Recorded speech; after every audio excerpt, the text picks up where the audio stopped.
हरे कृष्णा। श्री ललित माधव ग्रंथ श्री रूप गोस्वामी द्वारा विरचित। श्री राधा, तुम तो लवंग कुंज में पुष्प आरोहण करने में लगी थी। उस समय वृंदावन निवासी एक मदहादी ने आकर तुम्हारे किसी हाथ को पकड़ लिया। जब तुम संभ्रमवश फिरकर जा रही थी, तब उसने बलपूर्वक तुम्हारे ओष्ठ पल्लव का दर्शन किया और वाम स्तन पर तीक्ष्ण कामांकुश रूप कर नख का निक्षेप किया। ऐसा आधा कहकर रोमांचित कलेवर से नतमुखी होने लगती।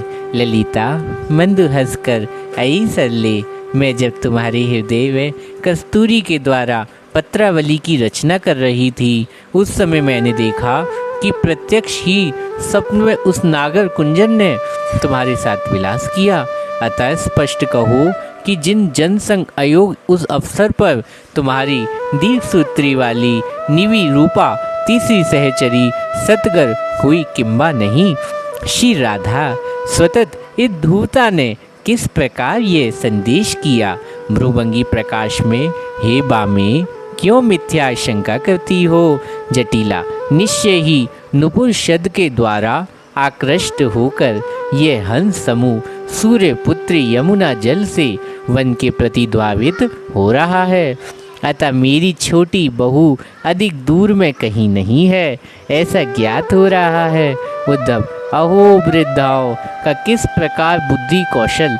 ललिता, स्वगत पूर्ववर्ती माधवी मंडप में माधव होंगे। अनंतर वृंदा के अनुगमकारी माधव का प्रवेश होता।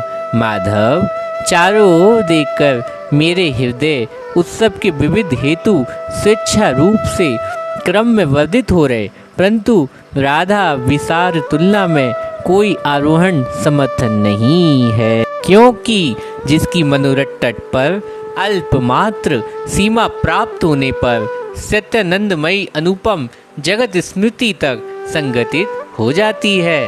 श्री कृष्ण पौर्णमासी को देखकर, हाय स्नेहमयी सर्वदा मुझको विलक्षण आनंद प्रदान करने के कारण आप मेरे गुरु से भी गुरु तरह हो, क्योंकि नाट्य कौशल छल से आपने मुझको सुदुर्लभ वृंदावन लीला के प्रविष्ट कराया। श्री राधा, माधव अवलोकन कर आनंद के साथ मन मन में, हे भगवान, आनंद पर्जन जलधारा के द्वारा मेरी इस उत्कंठिता दृष्टि चकोरों को अवरुद्ध मत करो। ये क्षण काल के लिए उनकी मुख चंद्र दुर्लभ भेषोचना का पान कर सके। भूभंगी पूर्वक कहती, ललिते, तुमने उचित कहा, क्योंकि तुम प्रताड़ना पूर्वक सल्ला मुझको यहाँ लाई है। ऐसा कहकर नासा फुलाकर रोदन करने लगती। ललिता, प्रिय सखी, क्यों मेरा तिरस्कार करती हो? ये देव संगठन है, मैं क्या करूँगी? माधव श्री राधा को देखकर सहज, अहो दोनों नेत्र आक्रमण करने के लिए श्रवण सीमा के प्रति भाग रहे। वृषोरज युगल त्रिविल स्वरूप रज्जु के द्वारा मध्य देश को बांधकर उसे स्थूल का हरण कर रहे, और भ्रू युगल उद्धव धनु विलास का विस्तार कर चरण युगल चंचलता को हरण कर रहा। अतः श्री राधा की तनु राज्य बाल्य नवरपति क्रमश क्षीण हो गया, अर्थात भय संधि काल उपस्थित हो आया। ललिता, हे वरांगी, जिसका दक्षिण चरम भांग वाम जंगा अधोभाग से संलग्न है, जो त्रिभंगी, जिसका स्कंदेश ईषद वक्र होकर स्तंभित है, जिसका नेत्र प्रांत त्यक रूप संचरण कर रहा, जिसके चंचल अधर चंचल उंगलियों के द्वारा कीड़ा प्राणायन वंशी विलास कर रहे, जिसके दोनों भू चंचल भ्रमण भांति नित्य कर रहे, उसी प्राणवर्ती मूर्तिमान परमानंद को स्वीकार करो। जटिला, सानंद, ये तो दाहिने और वृषभानु नंदिनी बैठी हैं। ऐसा कहकर समीप जाकर, अरे अभिसार मार्ग का उपदेश दायिनी ललिते, अब मेरा पुत्र अभिमन्यु विदेश में गया है, इसलिए ग्रह शून्य करके तुम इस बधू को यहाँ लाई हो। ललिता, सब मन ही मन में, हाय दुर्भाग्य, इस प्रतिकूल प्रकृति वाली डायन वृद्धा ने जला मारा। प्रकाश में आर्य गार्गी के निकट से सुना, आज सूर्यदेव की माधुरी पुष्प के द्वारा पूजा करने पर वह कोटि गौ प्रदान करेगी। इसलिए मैं श्री राधा को माधुरी कुंज में ले आई हूँ। अतः तुम प्रसन्न हो। जटिला मिथ्या स्नेह दिखाकर कान ही कान में बसे मेरी बहू पुत्र के निकट रहती है कि ललिता मुझे प्रलोभन दिखाकर अभिसार कराती है। मैं तो इस प्रकार तुमको मिथ्या दोष लगाती, तुम ये अपमान क्यों सहन करती हो? ललिता स्वगत आश्चर्य, जटिला की कुटिलता को देखो। माधव स्वगत जिस विषय में मन की गुरुतर आसक्ति होती उसमें गुरुतर विघ्न उपस्थित होता। यह बात मिथ्या नहीं। ऐसा कहकर नेत्र प्राण से श्री राधा का अवलोकन कर धीरे धीरे गमन करने लगते। जटिला नासिका ग्रम में तर्जनी रखकर मस्तक कंपाती हुई विस्मय के साथ, अरे बालिका भुजंग, किसको दर्शन करने के लिए यहाँ घूमते हो? माधव हे लंबोदिष्ट, आपके सम्मान गोष्ठ पिचासनियों को श्री कृष्ण मधुमंगल से। हे सखे, गोकुल वृद्धाओं की कठोर वाणी जिस प्रकार आमोद प्रदान करती है, उस प्रकार महामुनियों की स्तुति भी मेरे लिए मधुर नहीं। वृंदा हे वृद्धे, धर्म रूप चकोर के जीवन के लिए कृष्ण का चरितामृत चंद्रिका स्वरूप उन श्री कृष्ण को मैं क्यों प्रतिकूल भुजंग भाव अर्पण करती हो? जटिला व्यंग के साथ उच्छ्वास कर, इस पृथ्वी तल में कौन व्यक्ति है जो ब्रजेश्वर नंदन के पर बधु विनोद क्रिया से भूषित गुण को नहीं जानता? क्योंकि यह रटी लंपट मार्ग में सतियों का निरोध कर बलपूर्वक उन्हें कुछ कुटमल में नख विष्णु और अधिक क्या कहूँ? श्री राधा स्वदा हा हतदेव, राधा ने तुम्हारे निकट क्या अपराध किया? जटिला हाय सरले बधु, इस कृष्ण सर्प की तुतिक्षण कुटिल दृष्टि के द्वारा उत्पत्त वर्धनी होकर ब्रज प्रतिमा भी जर्जित हो जाती। तुम्हारा कथा क्या कहूँ, तुम तो सुकोमल तपस्विनी हो। अतः आओ घर चले। वृंदा नागेंद्र वैन मनस से त्याग करो। अब तुम्हारा अविष्ट सिद्धि के लिए सारिका मुख से ललिता का स्वादन देखकर विशाखा के द्वारा आपकी निवेदन कराऊंगी। ऐसा कहकर प्रस्थान करती। माधव सकेत हाय, एक बार चंद्र आलोक चंद्रकांत मणि श्री राधा पिघल गई थी, परंतु पर्व काल में राहु रूपा भीषण जरती जटिला ने उसे ढक दिया। निशास त्याग कर विशाखा को ढूंढने के लिए जटिला ग्रह समीपवर्ती पटली कुंज में चलता हूँ। ऐसा कहकर अहो, अपने ग्रह के प्राणगर में तो अभिमन्यु विराजमान है, अतः मैं यहाँ छुप जाता हूँ। ऐसा कहकर चले जाते। अभिमन्यु का प्रवेश। अभिमन्यु ऋतुमती गाभी लेने के लिए स्वर्ण मुद्रा आवश्यकता। माता कहाँ है तू? जटिला हाय हाय, अभी सारिका ने शुक को जो गोपन करके कहा वे मैंने सुन लिया। अब माधव अभिमन्यु वेश में घर पे आवेगा, अतः वहाँ जाकर देखूं। ऐसा कहकर चलते चलते द्वारेश में अभिमन्यु को देखकर क्या आश्चर्य, सचमुच ये धूत आ गया। अतः जाकर प्रामाणिक जनों को लाती हूँ। ऐसा कहकर चली जाती। अभिमन्यु विशाखे, तुम कहाँ हो? ललिता का प्रवेश। ललिता मन में, यहाँ श्री कृष्ण को भेजने के लिए सारिका के वचन अनुसार विशाखा गई थी। स्पष्ट रूप से लज्जा दिखाकर धीमे स्वर में सुभंग या विशाखा नहीं। तदंतर गार्गी भारुंडा कुंडलता आदि के द्वारा परिविष्ट जटिला आती। जटिला कुंडलते, अपने सखी की सुशीलता को देखकर जाओ। कुंडलता देखकर मुनि चेक, हाँ देव, रक्षा करो। भारुंडा, आर्य गार्गी, देखो मेरी सखी जटिला झूठ मूठ नहीं जलती रहती, तुम देखती जाओ। आपको ये लंपट कृष्ण प्रत्यक्ष अभिमन्यु के होकर आया है। जटिला, आर्य गार्गी, भाग्यवश आज तुम सबको विश्वास हुआ है, आगे तो आकर देखो। ऐसा कहकर पीछे घूम घूम कर पुत्र का हाथ पकड़ती हुई आक्षेप के साथ, अरे गोकुल किशोरी लंपट, अरे परग्रह लुठनकारी कृष्ण, क्या जटिला तुमको अपना पुत्र समझेगी? कभी नहीं। अभिमन्यु लज्जा के साथ मुंह छुपाकर लौटने लगता। जटिला, अरे रति लंपट, क्यों अपना मुंह छुपा रहे हो? आज तुम्हारी विद्या नहीं चलेगी।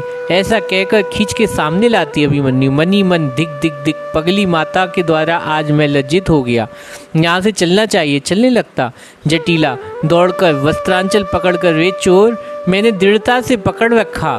भागकर कहाँ जाओगे? अभिमन्यु लज्जा से नीचे मुख कर भानुंडे निश्चय मेरी माता पर भूत सवार हो गया। सब उसको पहचान कर शब्द करते हुए हंसने लगे। जटिला मन में हाय धिक्कार, क्या भूल हुई, क्या भूल हुई, ये तो विदेश से मेरा पुत्र आकर उपस्थित हुआ। ऐसे कहकर छाती पीट कर चलने लगती। बस सत्य ही है, तुम्हारी माता पागल हो रही, क्योंकि उसने तुमको माधव मान लिया। अभिमन्यु मंद हाथ से करने लगता। कंदलता वीर अभिमन्यु, मेरी सखी राधा निश्चय ही पुण्यवती, जिसने अनुकूलता सत्यवादिनी स्नेहमयी माता को सास के रूप में प्राप्त किया। अतः हम सब उसकी अपरूप नित्य तथा भगवती से निवेदन करेंगे। ऐसा कहकर तीनों चली जाती। अभिमन्यु, ललिते माता को ले आओ, मैं शीघ्र जाना चाहता हूँ। ललिता गमन करके पुनः आती। हे वीर आर्या, तुम्हारा सम्मुख आने में लज्जित हो रही। अभिमन्यु, अब तो मैं स्वयं पिटाई से भी स्वर्ण मुद्रा ले जा रहा हूँ।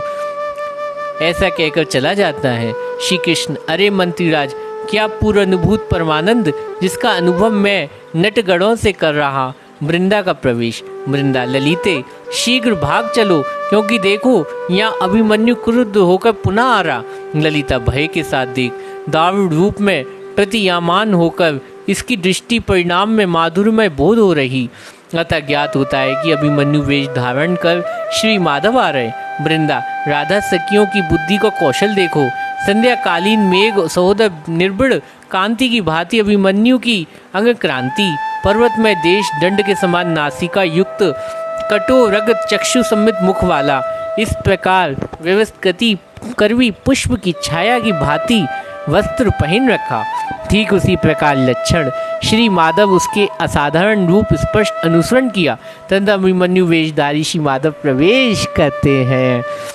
माधव लज्जावश संचालित भुकुटी द्वारा कुचित ईषद नेत्रों से युक्त उधर उस मधुरति संपन्न राधिका मुख का कब मैं बलपूर्वक पान करूंगा। सम्मुख देख ललिते, मेरी जीवन रक्षक औषधि विरुद्ध तुम्हारी वे भीरू सखी कहाँ? ललिता, सखी राधे इधर आओ। राधा प्रवेश करती। राधा लज्जित रूप में मधु हास्य करके मन में यदि प्रियजन आदि प्रताप्त अंगीकार करता तो वे भी अभिप्राय सुख प्रदान करता। गिरीश के गरल ग्रहण करने पर क्या गौरी उनमें अनंत आसक्त नहीं हुई? माधव, ललिते मेरे हाथ में महासंपत्ति प्राप्त हुई, ऐसा जानो। ललिता, यदि वह यक्षणी बाधा नहीं तो नटी के प्रवेश करती। जटिला, सहज वो अब धूटी, आज तुम भाग्यवश सुदबुद्धिमती हो गई। अब तो मेरे पुत्र को दृष्टि पथ में आ गई। सब संभ्रम प्रकाश करने लगे। पुत्र अभिमन्यु, संध्या होने पर भी मैं अच्छी तरह नहीं देख पाती। माधव आनंद के साथ मधु हास्य कर, माता जिसने तुम्हारी दृष्टि पूर्णतः ठीक हो उस प्रकार अंजन दूंगा। पक्षपात समतम अर्थात पूरी तरह अंध हो जाओगी, ऐसा अंजन दूंगा। श्री कृष्ण मंद मंद हास्य कर, सखे मंत्रीराज, सौभाग्यवश तुम आज ब्रज लीला रूप अमृत सागर के पुलिन अवतरण में हुई हो। जटिला, सानंद वत्स, तुझे किस लिए बुलाया? वृंदा, संप्रीति संध्या काल में गौम मंगला देवी की आराधना की इच्छा कर वे आपकी अनुमति भिक्षा मांग रहा। माधव, माँ तुम्हारी बहू मेरे साथ चेततरु के मूल में जाने नहीं चाह रही। जटिला, वत्स राधिके, मैं तुम्हारे गुरुजन हूँ, मेरा ये अनुरोध अवश्य पालन करो।